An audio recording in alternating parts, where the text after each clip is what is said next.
Yeah, we want to influence your behavior. You bet we do. Like, that's the point, you know? There's literally nothing better than to immediately yoke them to Jesus Christ. The Church of Jesus Christ does score higher on the BITE framework than traditional Protestant and Catholic denominations.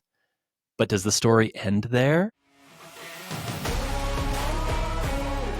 Welcome to the Holy Rebellion.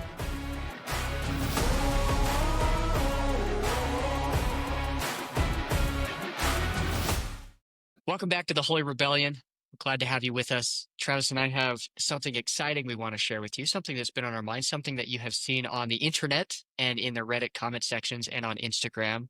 We're going to jump into that today and hopefully do some good in the world. Yeah, super excited. This actually comes as a result. There was an individual who requested that we talk about a certain topic.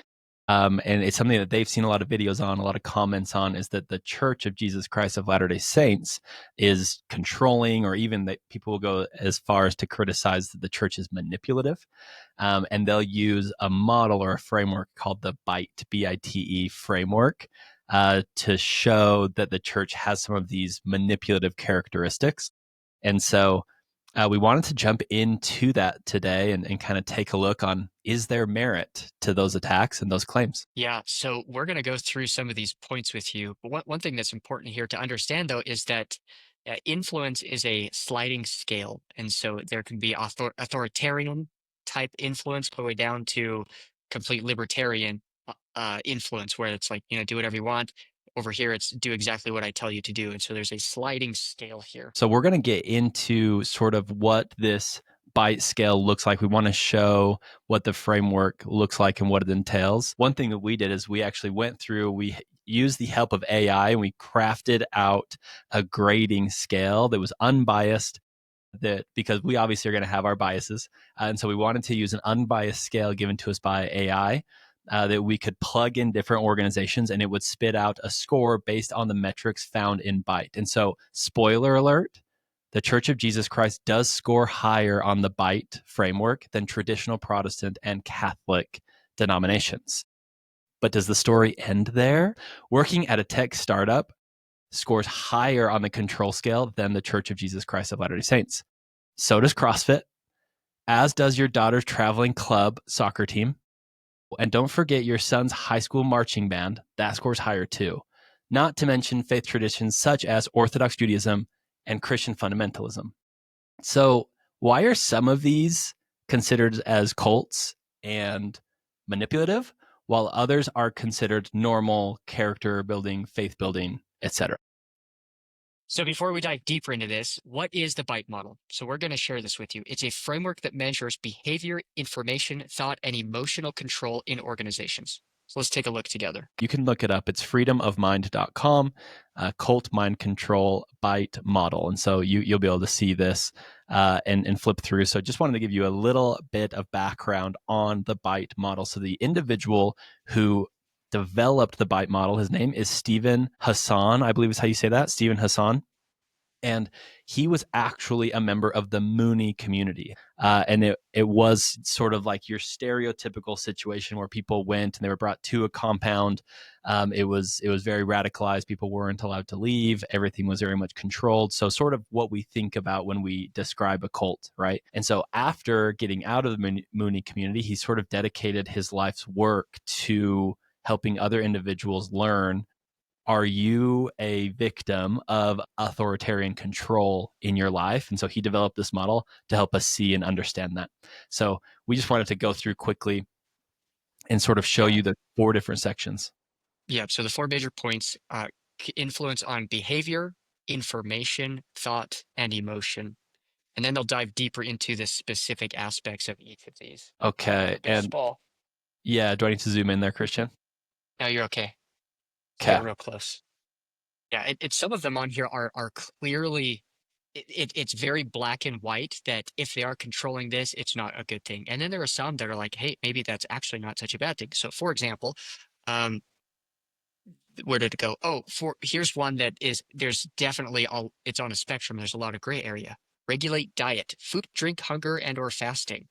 And so if a diet requires you to eat only green things, I don't know why you would ever do that diet, but some people do things like that. If you have to only eat broccoli for a month, you might be in a cult. But if you're like doing the Mediterranean meal plan because your doctor says, hey, if you don't want type 2 diabetes, then you got to do this. Like, are you still in a cult? So there's a spectrum here where that influence can be either authoritarian or it can be used for destruction as opposed to construction. So there's this sliding scale. Yeah, I appreciate you brought up the scale because another example of that is when, how, and with whom the member has sex. So essentially, all religious people everywhere, as far as I know, are encouraged to have their sexual partner be their spouse, to not sleep around. Most of Christianity, especially the Church of Jesus Christ of Latter-day Saints, we believe that you should abstain from sex until you are married, right? So that's this one idea of, yeah, we're going to encourage you to practice morality. And then, of course, on the other scale that Christian is talking about would be, we're going to control and force you to have sexual intercourse with the people that we tell you to have it with. You see how different those are, but it falls under the same bullet point. Pretty interesting. Yeah. Yeah, another one, permissions required for major decisions. So, for example, you can't leave. Or um, at work, if you have a manager, I'm sure that he's got to sign off on all sorts of major decisions that you're supposed to make. Not necessarily a bad thing. So, again, sliding scale on that one. Yeah, very well said. So you can see that we could go through a lot of these. I did just want to point out that some of these are very clearly like red flag, red flag, red flag, less of a scale situation. Starting kind of here at 14, punish disobedience by beating, torture, burning, cutting, rape, or tattooing.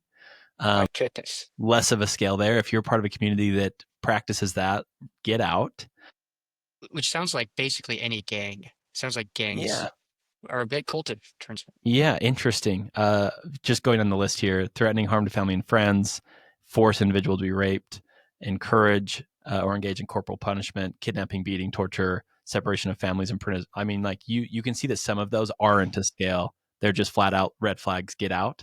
But the top half of this list, like number 6, for example, manipulation and deprivation of sleep. If you're being manipulated to be depraved of your sleep, sure, but like, does that mean if you're working 80 hours a week that you're being manipulated because you're probably sleeping less? I Yeah. don't know. Or if you have to start, or if you're working night shift, something like that. My brother's in a Yeah. cult for sure. They make him Yeah. work every Every single night. nurse, every nurse is Yeah. in a cult for sure. Yeah.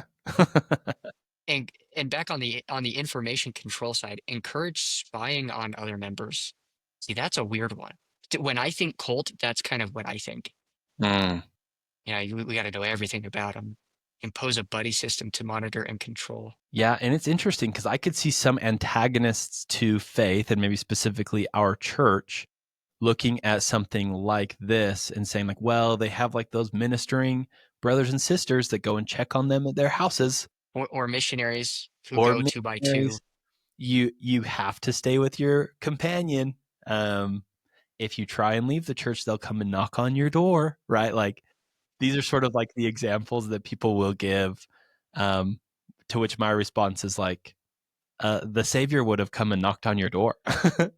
Does that And they're make not you? coming to knock on your door with a baton and a pitchfork. They're coming with cookies and lasagna. Like, uh, Yeah. it's not that bad, guys.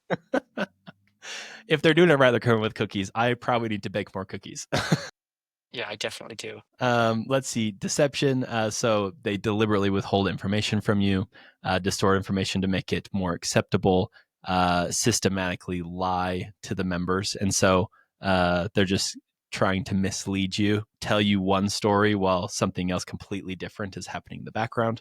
Yeah, you know what's interesting? We actually get accused of this a lot. The church as a whole gets accused of that a lot, and then they'll quote some source that was found on the church website, which I always find it funny. It's like we are so we're so reserved. We don't want to let anybody have this information so much that we post it on our website for free. And it's like all the stuff you're citing, hey, that's provided on our website because we're so completely transparent about it. I always find that Yeah. one funny. I often challenge people who are throwing hate in the comments and accusing us of this. I often challenge them to find me an organization that's history is more freely and openly accessible online on the face of the earth. So far, nobody's found me one. Um, I mean, you think of how much of our history not just is available in books, but is published for free online. Uh, Tens of thousands, maybe even hundreds of thousands of pages of history and information and discourses going back to the 1820s is incredible. Uh, so it's all available there. Nothing's being distorted. I'm also starting to think number five, extensive use of cult generated information and propaganda, including newsletters, magazines, journals, audio tapes. Dude, Larry H. Miller Toyota.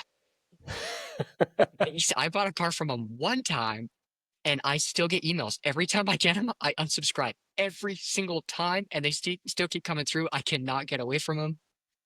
Like I'm just at a loss at this point. What do I That do? and like the other side of the coin here on number five, this is also sort of like a scale here, right? Like um, extensive use of information and propaganda.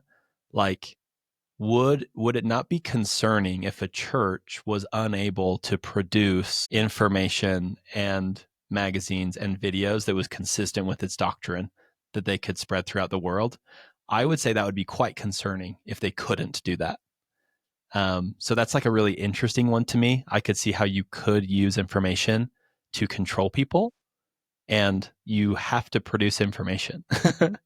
Well, and like that could fall into marketing in general for every single company trying to sell something and influence you to buy and use their service, purchase products. So and some of that sometimes is way over the top and too much, but it's not inherently a bad thing.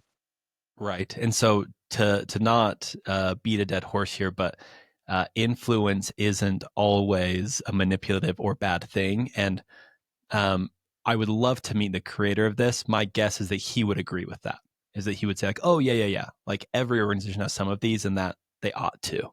I'm guessing that's his take too. So um, I actually saw on a Reddit thread a picture from his book where he had it in his book, a sliding scale of healthy, unhealthy, constructive, destructive influence in the various different categories here. So he is on board with that. awesome. I'm happy you said that. That way we don't feel like we're disagreeing with with him. No, We're on the he's same all page. in favor. Awesome.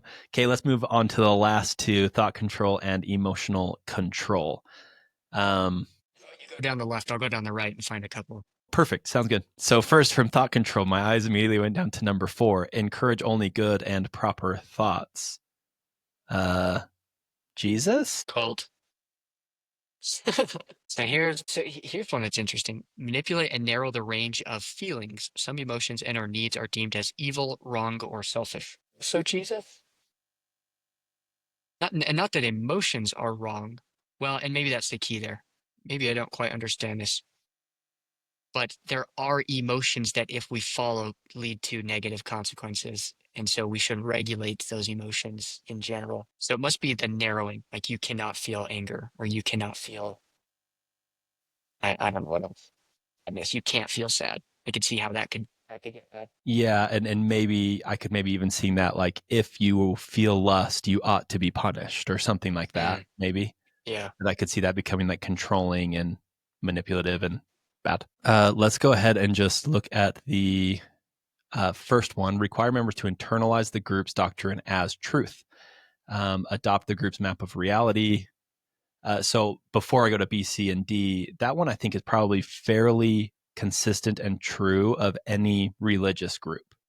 They're going to say, hey, what it means to be a part of the religious group is that you agree with these set of principles and doctrines that we've established as being true. And that typically comes with a map of reality through which we see the world. For example, as Latter-day Saints, we'd say, okay, well, we know that God loves his children.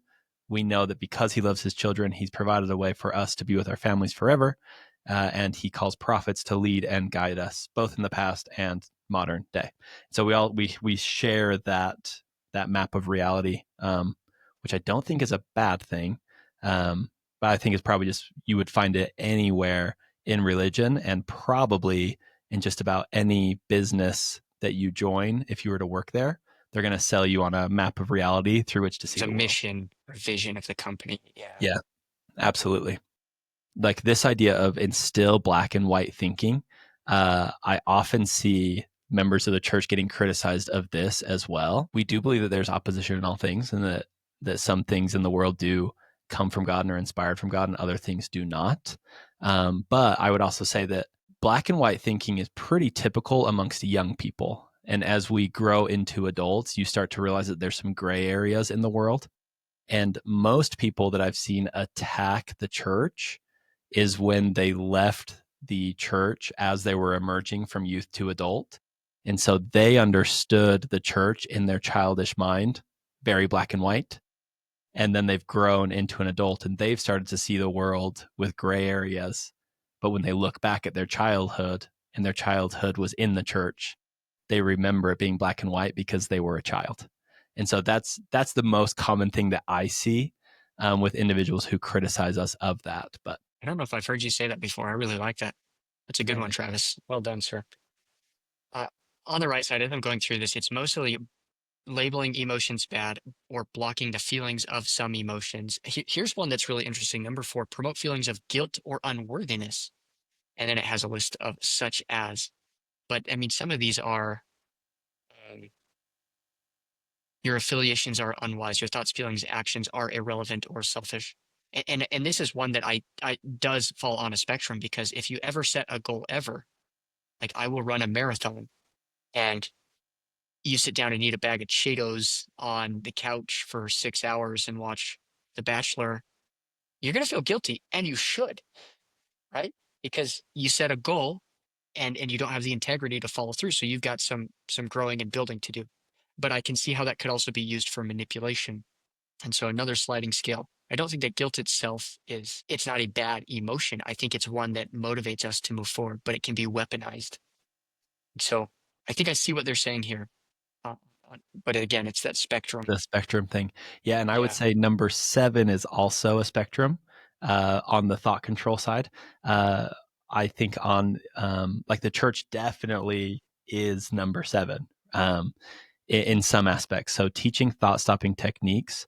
I think the way that it's worded here is interesting, which shut down reality testing by stopping negative thoughts and allowing only positive thoughts. So I'm not exactly sure what he's describing with that.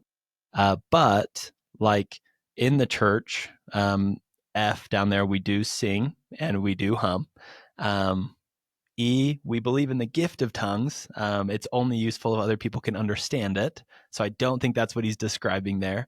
We do very much believe in prayer and meditation.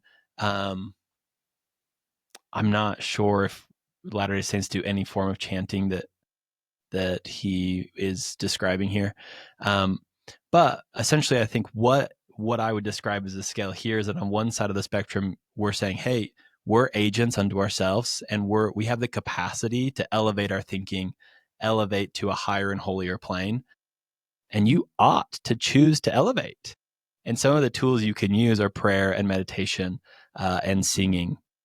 And I could also see if they're saying, hey, you are having like uh, you are noticing things around you that aren't in line with reality.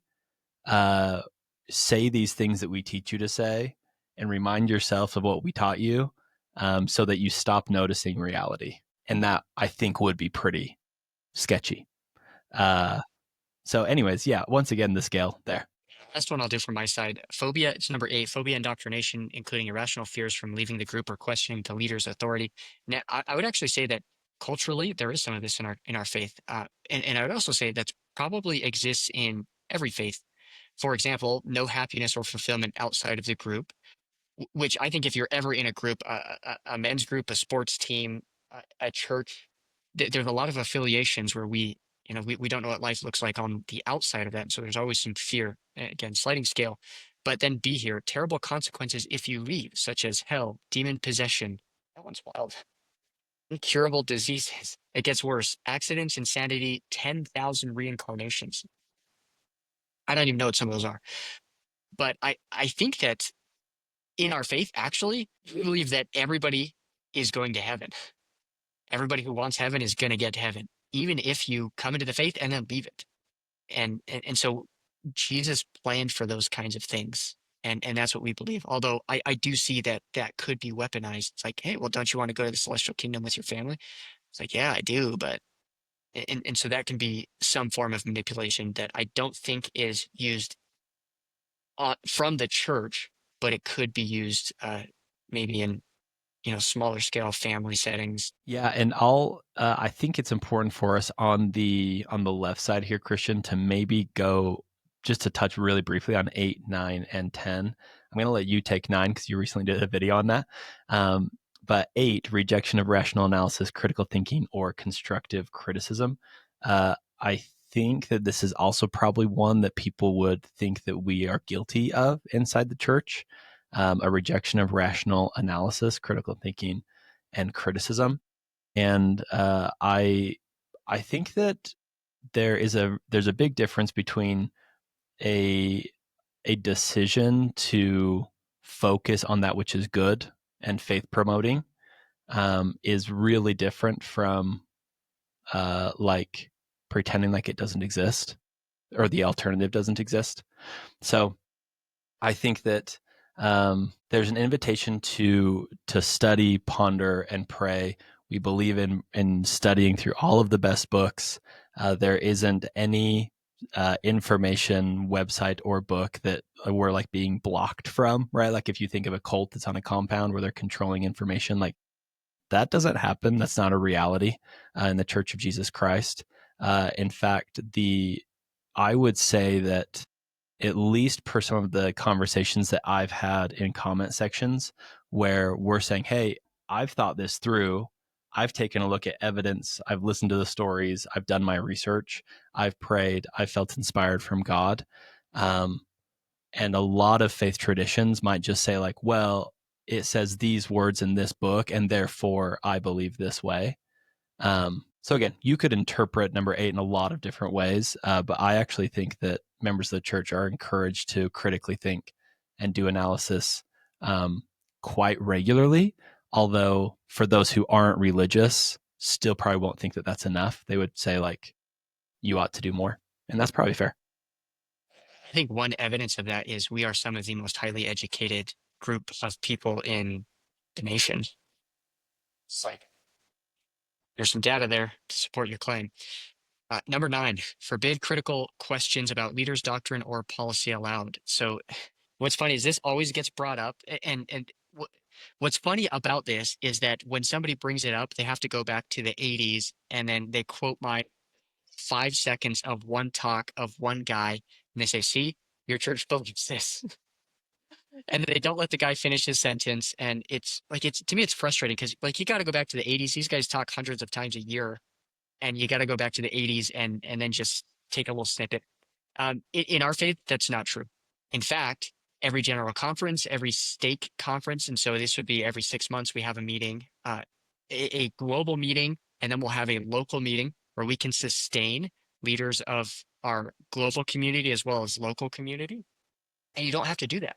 And if you don't, they say, and if you have any objections, come speak with them afterwards. So you always have the opportunity to ask questions. You can even criticize leaders and doctrine, but there's a setting for it. There's a system built in to do that. And for number 10, I would just say 100% we fall into number 10. And I think I'm really happy about that. There are alternative belief systems that are illegitimate, evil, and unuseful. That is 100% true. I think the only way around number 10 is if you were sort of like fell into the moral relativity camp, saying that like, no, lifestyle is better or worse than another. No, we don't believe that. We do believe that some are illegitimate, evil, and or unuseful. That being said, we would look at other faith traditions and we would say there is truth inside every faith tradition. And so long as you are practicing faith and repentance and sanctification and trying to become more higher and holier, closer to your God, you are going to be a better person. And so we support and we love and we encourage people to worship how, where, or what they may. But absolutely, there are belief systems that are illegitimate, evil, and or unuseful. Man. Number 11, and still new map of reality. I think anything that's going to change your life and move it in a powerful direction has to do that. So if it's moving it in a negative direction, it's bad. It's moving it in a good direction. It's great. Absolutely. Okay, so hopefully that gives you a pretty good rundown of the bite model, where it came from, what it's designed to help you see and recognize. We of course sort of talked through it from the lens of members of the Church of Jesus Christ of Latter-day Saints, because some have used this as an attack against us and our faith and our church. And so now we're going to have a little bit of fun. We're going to get into some of the nitty-gritty of sort of this unbiased ranking system, because you just heard us and you might be thinking like, well, they're biased. Like I saw their bias shining through that whole time. Of course they're going to defend the church, right? And so we also recognize that bias in ourselves, and there's literally millions of people who would disagree with us. And so we decided that we better turn somewhere unbiased and get a ranking system going. So we're going to head that direction next. So I'll go ahead and share this with you guys. But what we did is we analyzed dozens of organizations across society using this bite model, this framework created by AI. And we're going to highlight some of these because it's good to have context compared to what. It is a cult compared to what. And so there are actually many healthy, respected organizations who score quite high on the bite model, more towards the cult side. And there are, well, some of them are surprising. So we'll dive into some of those. Okay, yeah, we'll jump in, and one thing that I would invite you, as we're looking at these and why they scored higher or lower, like think to yourself, have this question in your mind: what makes the difference between a healthy structure and one that exhibits harmful control over you? Because every system, every community, every organization is going to inflict some sort of influence on you, and so really you need to determine where on that scale does it lie between, is this healthy? Is it helping me grow and become a better person? Is that their intents and motives? Or are they trying to control and manipulate me so that they can exploit me? That's probably what you need to be thinking through here. This scale is so awesome. All right. So let me share my screen here. Let's see it. What do we got? Survey says, okay. I'll give an overview of what we're looking at here. We'll scroll to the right from time to time, but the very most important thing you can see here at first is in column A, I have sorted out different organizations by either being a country, a religion, a religious group, military. You'll notice that some of these are labeled intense religious experience, meaning that it's a temporary experience that people opt into for some sort of heightened spiritual experience. I also have some work organizations, as well as different personal development organizations, as well as youth groups, as well as what happens if religion and work overlaps. So you work at the same place that you worship. We have different family style organizations, and we have different school groups. Okay. So you're going to see that in the column A. Column B is the name of the organization, and column C is the score. 0 means they exhibit none of these characteristics, and 100, so that you all know, in the scale is Nazi Germany concentration camps. Okay. So that's the scale 0 to 100. And then what AI did is it gave it a score. It ranked it between low and extreme. So to use the top one, North Korea is extreme in all 4, right? If you step out of line in any of these 4 ways, you get killed. And so that's the highest one we have on our scale. Only thing higher would have been a concentration camp type experience. So we're going to look at top to bottom. Christian, anything standing out to you? North Korea, right at the top, kind of where you'd expect it to be. What's funny is that North Korea is actually higher than the Colts. Yeah. Interesting enough. Which is really interesting. And I think important to point out that like this scale was created to be critical of religious groups, and based on his experience. So again, the creator of that bite model was a Mooney. So that's number 5 here on the scale, 85 out of 100. Like he was a part of that. And so I think he was right to create a scale like this to try and protect people from falling into a similar experience that he was in. Interestingly enough, the 2 worst examples, that was 100, right? Nazi Germany concentration camp and North Korea's political system, are the highest 2 on the list. we couldn't conceive of a religious cult that was as high as those. And so um, this applies to much more than just religions, which is why we included other groups here. Yeah. So Church of Scientology. I watched some of a documentary on them. Certainly don't want to bash, but it may be fair that they're near the top of this list. They're you can't leave. So is Heaven's Gate, is that another cult? Yeah. So Heaven's Gate, the Moonies, and the Branch Davidians Okay. are what we typically think These of are when we say actual the word cults. cult. That's what we typically think of, right? Like somebody describes having a new truth. Anyone who believes in the truth goes onto a compound. They're not allowed to leave. They only are allowed to do what the leader says. They go to the compound because they're promised like a vision of God, or they're promised like that. In one of these cases, I don't remember which, but it was this promise that like aliens were coming, and it was aliens that were the divine, and Nice. if you came to the compound, then you would be visited, right? Like, so they come under this promise, and when they get there, it was just like a complete deception. And now you're like sexually exploited. If you try and leave, you're threatened with rape, abuse, torture, etc. Like, My goodness. this is what we typically think of when people say the word cult. Are these So ones up here? somewhere in this list. So this is a sliding scale again, 100 to 0. And at some point there is a cult threshold. Like you could basically say everything above this is a cult, everything below this not a cult. And so it'll be interesting to go through this and see where could we draw that line. So what's next on the list? U.S. Marine Corps, which Yeah. I don't think anybody would say it's a cult, but however, it is extremely controlling in just about every aspect of your life. Is it a bad thing? I wouldn't say so. Yeah, I wouldn't say so either. And I think that the reason why we would say not is we would say the intensity of it is requisite to turn those individuals into who we need them to become. Right. And we Yeah. know that people opt in and they can opt out.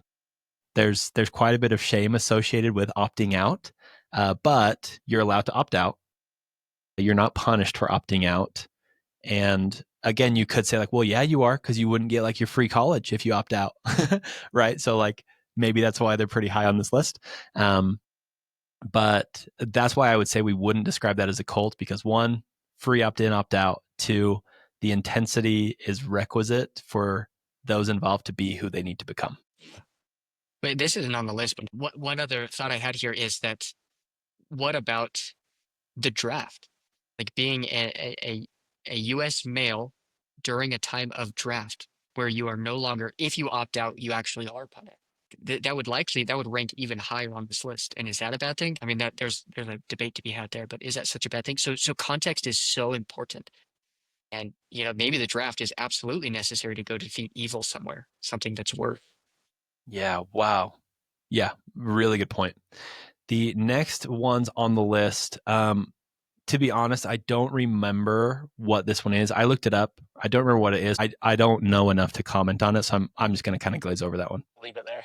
Yeah. So it looks like the next, 7 or 8 of these are all intense religious experiences across different faiths. So you've got Catholic nun, Tibetan Buddhist, and then we've got the Latter-day Saint full-time missionaries, ultra-Orthodox, yeah, go team, ultra-Orthodox Jewish bride, dedicated Hindu ashram devotee, I don't know what some of these are, full-time biblical patriarchal ministry, Orthodox Jewish yeshiva student, Catholic seminary formation. So you got a good breadth of religious experiences there. Yeah. So essentially, what we see is that virtually every religion has some sort of experience. You might call them an elevation type experience. So one, as an example, this traditional Tibetan Buddhist retreat is a 3-year experience where you would go. The material you consume is highly regulated. Your activities are highly regulated. People you see are highly regulated. And you are at this retreat for 3 years with the clear goal of, hey, in this temporary time span, I'm going to elevate my mind and I'm going to experience something that I couldn't have otherwise, right?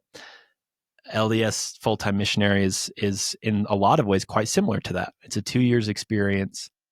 They go to a new place with new people, with a highly structured schedule, with a highly structured study materials and study time that were trying to help them elevate their view of the world and their fellow man and themselves, right? So the next one, this one's actually super surprising to me because I thought it would be higher.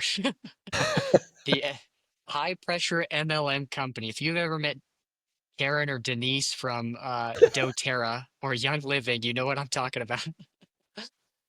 You get into that thing and they sell the Kool-Aid, like, and they just chug that stuff because they're living the dream and they're selling the dream and they got to sell everybody else the dream and then they got to sell the product and then it just rolls and rolls and rolls and rolls, and then you go to these classes where they teach you how to dress to be successful, how to speak, how to teach, how to present yourself, how to position the products, how to market.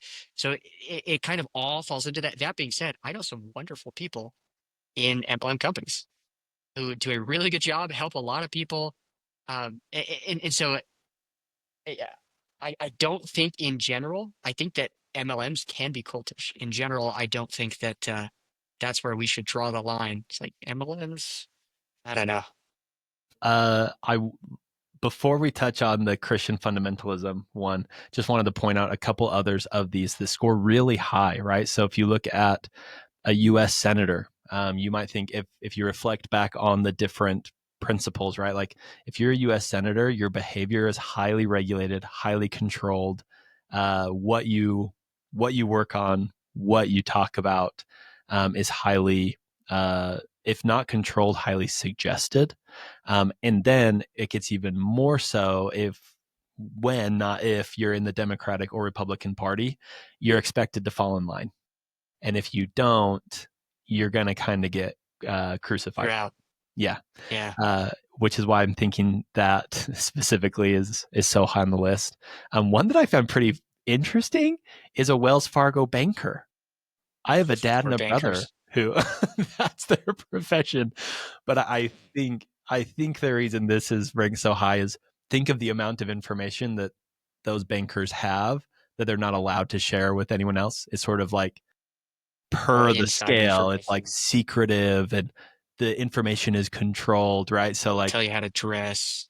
yeah, you do get told Uh, how to dress, so etc. are you gonna tell them that they've been brainwashed, or just gonna let them keep living this I'm way?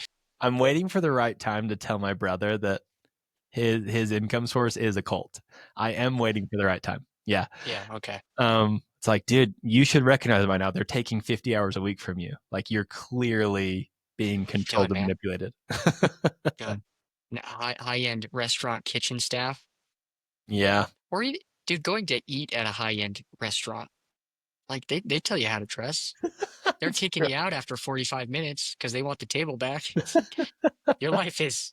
They tell you what to do in those places. Dude, Yeah, amen. they tell you where to put the napkin and which side to put the fork on. I hate that, to be honest. I know. I I'll put the never know napkin why wherever I I have want. like, I never know why I have multiple forks. I'm like, I What do don't you do know. with those? I don't know which one to use. Do you want me to give one back to you at some point? I don't know. It's hard.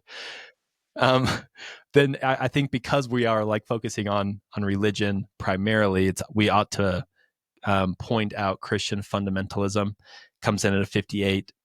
So I had to Google search which group this was. Christian fundamentalism is the group that essentially takes every word of the Bible as literal. And so women still wear jean skirts, and they live a certain way, they look a certain way. And The so, earth is 6,000 years old when it yeah, began. essentially everything is literal. And so they're invited. And that's the thing is like, I wouldn't consider that a cult. I'm guessing most of Christianity wouldn't either. I would say that those individuals have subscribed to a really devout view of what it means to follow God, and they're sticking to it. And so I think there's, in most ways, that's only admirable. And I think there are very few people who would describe them as cultish. Yeah. And I can see all the way down to 50, and I don't see the church on there yet. I know. It's like, what the? I thought we were supposed to be high on this list. To be fair, I don't know, man. our mission experience was pretty high on the list. Yeah. But as you would see, As it should be. As as it it should should be. be. Yeah. Yeah. I think the full-time missionary experience, just like any of those up here, is designed to help you become something. It's sort of a once in a lifetime, high intensive. idea. And so I Yeah, think it's similar. actually I'm probably going to say what you're about to say. It's very similar to these, if down just a little bit, the Tony Robbins live event. It's you Yeah. opt into it, but you're going for a transformative experience, and for it to be transformative, it's got to have some powerful influence in all of those areas. Yeah. And while we're like in the personal development sphere, sort of like this exclusive women's fitness studio, like Soul Cycle, a CrossFit community, all of these rank 43 and up because of, hey, we're trying to elevate you and help you become something that you're currently not. Uh, yeah, we want to influence your behavior. You bet we do. Like that's the point, you know? And so I think those are pretty fun to see on there. And then there's these youth ones. So you got the Elite Military Academy for Boys, which, I mean, that does sound pretty intense. Intensive Performing Arts Academy. That sounds much less intense, even though the word is intensive is there. And then down at the bottom, Competitive Youth Sports Elite. Uh, I think at some point I qualified for some of those. Like I worked my butt off in some of those sports and sacrificed a lot of time and my talent and my thought, the way I dressed and what I did with my life, what I ate. You give up a lot to get really good at some of the sports. Not that I ever got really good. I probably should have just quit way earlier than I did, but I tried so hard, dang it. I tried really hard too, and I also didn't get very good. Um, but yeah, I found it really interesting to see some of these youth programs get so high. High school marching band, I think, was a pretty funny one. Like Marching. these Yeah. these are groups that they require a lot of time from you. They impact who you hang out with and who you're given the opportunity to meet and what you think about and even what you study and what you practice. Right, like it's very much controlling of a lot of your life. And so um, we never would think of them as cultish, but like to the parents who are driving their kids around on like their traveling soccer sports club, they're nodding their heads like, oh crap, it is a cult. I got to get out My of kids hit a cult. there. Yeah, what else we got? Non-denominational megachurch worship leader, so that would be the pastor of the church. Same with Southern Baptist Youth Minister. That one's interesting. 35 work corporate sales team Fortune 500, which I've been hiring and training some sales guys, and like yeah, we actually control a lot of what they do, especially initially going through training. Like I know what you're doing with your time. I'm telling you what to think. I'm telling you what to say because I'm trying to develop you and help you develop skills that'll make you good at this. So there's a lot of influence happening there. Yeah, and if somebody says the wrong thing too much, you'll probably let them go. The stakes are And you're pretty out of high. here. They lose their And your livelihood. life will be terrible after. Yeah, the it will be terrible. One thing, so we do see the church come in here.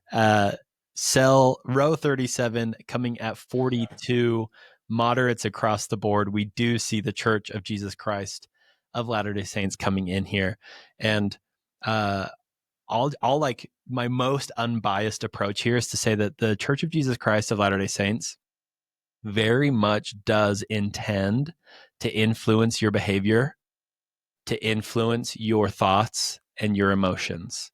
Uh, like non secretively, we very much want to influence those things in your life. And I say hallelujah for it because I think and I know that that's what Jesus Christ came here to do is to elevate those different areas of our life.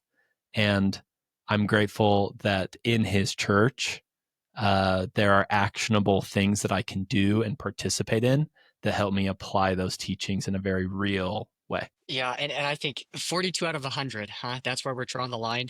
So cult starts at 42 and works its way up from there. I just like it to me it's crazy.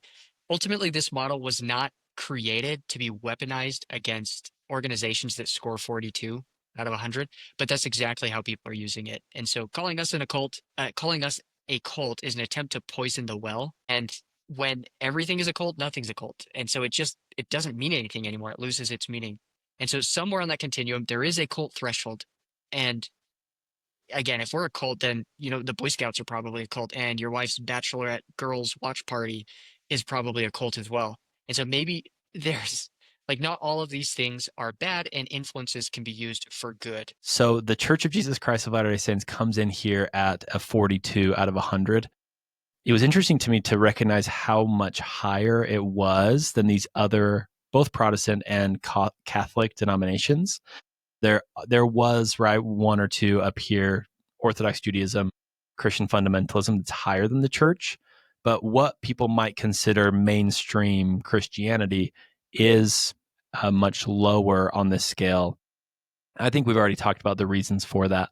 But one thing that I thought was fascinating is that when you look at when religion and work overlaps for people, that the score automatically increases. And I just find it interesting because members of the Church of Jesus Christ, we all, in essence, work at the place of our worship. Where was this one that was a Southern Baptist youth minister? Christian, you and I are youth ministers. That's what we do.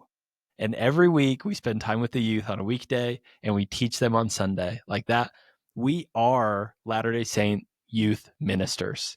And so it's interesting to see that we see these getting a higher score, saying, okay, well, like they worship there and they work there.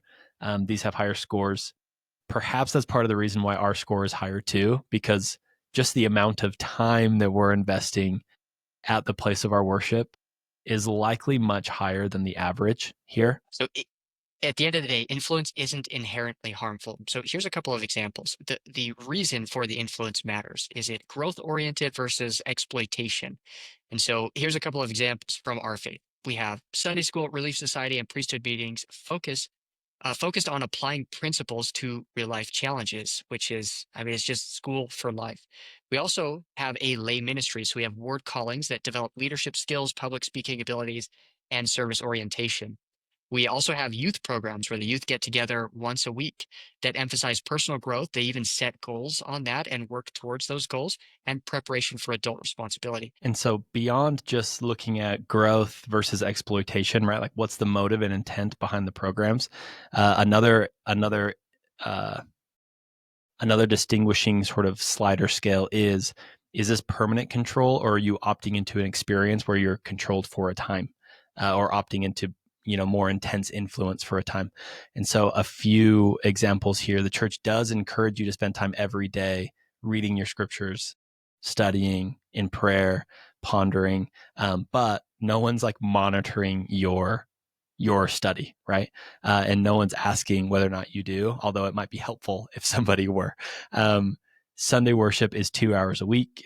Doesn't consume your entire weekend or your entire week. This is one that I think is really important. Is there are callings that are more intensive, right? Like you and I are youth ministers. There's others who are bishops or Relief Society presidents or young women's presidents who do contribute more amount of time. They're not compensated for that time that they spend. They're also not punished if they were to opt out of those callings, and they're not punished if they refuse to take on that calling. To be fair, there is some cultural pressure to accept and to stay in that calling. Like for sure, that cultural pressure is there. And I think because we all want to be a useful servant in the Lord's hand. And so I think critics could be, critical of that point. But any and every aspect to our worship and our contribution to the church and to the Lord as volunteers is within specific callings. Those callings are temporary. Experiences like missions are temporary. Yeah. And on another metric here, consent. So being informed on the choices you're going to make as opposed to being lied to about the choices you're going to make. So a couple of examples like that in the church, young men and women choose whether to serve missions after understanding the requirements. In fact, there are a lot of requirements. There's a checklist of things they have to go through to be prepared. They have interviews and they also have mission prep classes to prepare them for what the mission will be like. And Temple recommend interviews clearly outline the commitments before attendance. And those are available online. Anybody and everybody can see them.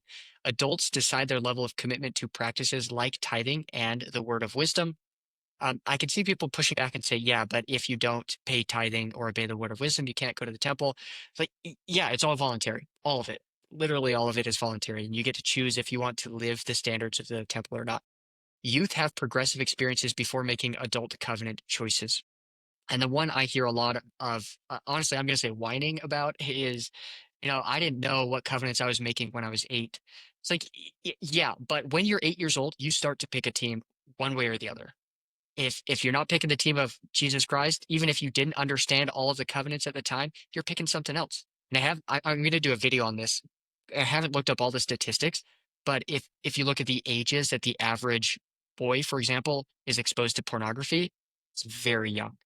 And if you look at other peer pressures they're experienced too, or that come their way at that age, as well as substances they could be exposed to, and the friend groups, there's a lot of other teams calling them over at that point in their life. I don't think there's literally nothing better than to immediately yoke them to Jesus Christ, which they can always opt out of down the road. Another important pillar here is how much are you integrated into the community around you? So are you being connected as you get involved more, or are you being isolated into a group? Members maintain their friendships across faith lines rather than cut them. That's also encouraged if you have family who's of a different faith or tradition, that you would keep those relationships, and that we would even participate with them still in their faith traditions, and that they would come and participate with us, right? Like, this isn't a thing that we're cutting people off. The church encourages public school attendance and higher education at diverse institutions. The church, on average, is more educated than any other religious group out there, which is pretty fascinating, right? Like, the church dedicates a lot of time, energy, and money to help individuals get educated. In fact, in a lot of ways, it's free through the BYU Pathway program that people all around the world online can get educated for free. It's really cool stuff. Members work in all professions and industries. They're not isolated in some like church only compound that they work at. And then our church leaders always encourage good citizenship and community involvement. Members of the church volunteer in their communities way above the national average. So in every way here, members of the church are integrating into the community rather than isolating. Yeah, I think people love having us in their communities in general. What one of my this might be my favorite one here is the outcomes. This is maybe the last metric we'll look at, but outcomes. Do we have enhanced capability, or are we creating dependent people? So a couple of examples. We have self-reliance courses that teach practical financial, career, and emotional management skills, and I would learn entrepreneurship. Gospel learning emphasizes personal revelation over reliance on leaders. That's something that we're encouraged to seek literally daily for our job, for our families, for our personal well being. Welfare assistance programs that include employment and helping people restore independence. And the last one here, members develop diverse talents through service opportunities and cultural activities. And at some point, we're going to do a really long video about this. I'm going to have a short one coming up here soon about it. But the basics here at the bedrock of this is that faithful Latter-day Saints are at or near the top of every good metric, measurable metric that the Pew Research has measured over recent years. And to me, it's just crazy. For example, if you wanted better health, come be a member of the church. If you want a better marriage with kids who have better outcomes, come be a member of the church. It's just every single metric looks so good. And honestly, I think it's goes circles back to what we were talking about. It's because we worship Jesus Christ, and that's who we send our kids up to. And so it comes full circle. Everything gets better. Everything is better. And if I had a thought, can I take a second here? Yeah, run with it. So this goes back to that value hierarchy we always talk about, where you value things, and some things you value above others, like your family, for example, should be at or near the top of this value hierarchy, which means things you value are below it. And if you keep traveling up that value hierarchy, you get to the very tip top. And whatever is at the very tip top, whatever that is, that's what you worship. That is your God, essentially. And I had the thought the other day, I was studying Abraham and Isaac, and the story of Abraham and Isaac. Abraham, all he wants to have is a son, and God says, "Yep, I'll give you a son, and through him, your seed will be numberless. You'll have so many kids." And then Abraham has Isaac, and God says, "Okay, Abraham, now go kill Isaac. Go sacrifice him to me." And what's crazy is that Abraham goes and he does it. He takes his son on an altar, binds him, and he's about to sacrifice him to God, and an angel stops him. And there's a lot you could say about this story, but here's something I learned about this story. As a parent, we all sacrifice our children to the God we worship, because what we worship influences our parenting. It influences our Whoa. thoughts and our actions, what we teach our children, whether we like it or not. What we worship, we are sacrificing our children, giving our children to that God, one way or the other, whether we like it or not. And the moral of this story is, when you sacrifice your children to the highest good, to Jesus Christ, the God of this world, you get to keep them forever. That's the story of Abraham and Isaac. When you sacrifice your children to God, you get to keep them. When you sacrifice them to money, power, fame, hedonism, pursuit of leisure, that's the God you're sacrificing your children to, and that's exactly what's going to happen to them. They're going to be sacrificed to that God, and their life will shape up after the pattern of that God. And so, anyways, I just like at the end of the day, that's what this comes down to. The Church of Jesus Christ of Latter-day Saints is teaching individuals to worship Jesus Christ and sacrifice ourselves in the pursuit of Jesus Christ, as well as sacrificing our children, or parenting in a manner that reflects our worship of God, so that we can keep them forever. So I just, like, as I was going through this, I had this thought that that's when we get to keep them. So anyways, I hope that made sense. It's the first time I've really articulated it. That was my very favorite application of that faith hierarchy analogy. Oh, cool. That's incredible. It's been evolving. Yeah. The visual of sacrificing, like that word, sacrificing your children, is so like emotionally charged that it really, I mean, my eyebrows just about like jumped off my forehead when you said that. And then, yeah, you sacrificed your children to whatever it is you worship, and that is actually a terrifying thought, Isn't it? yeah. What's redeeming about that, though, is that even if you're not the best parent, which we're not, if you worship God, Jesus Christ, and you sacrifice your children to him, you still get to keep them. Like, the promise is you'll make it. They will make it. Your kids will make it. I think that God can make up for our flaws as parents. But you know what can't? Money, power, fame, leisure, hedonism, atheism. They cannot make up for our faults in parenting. But God can.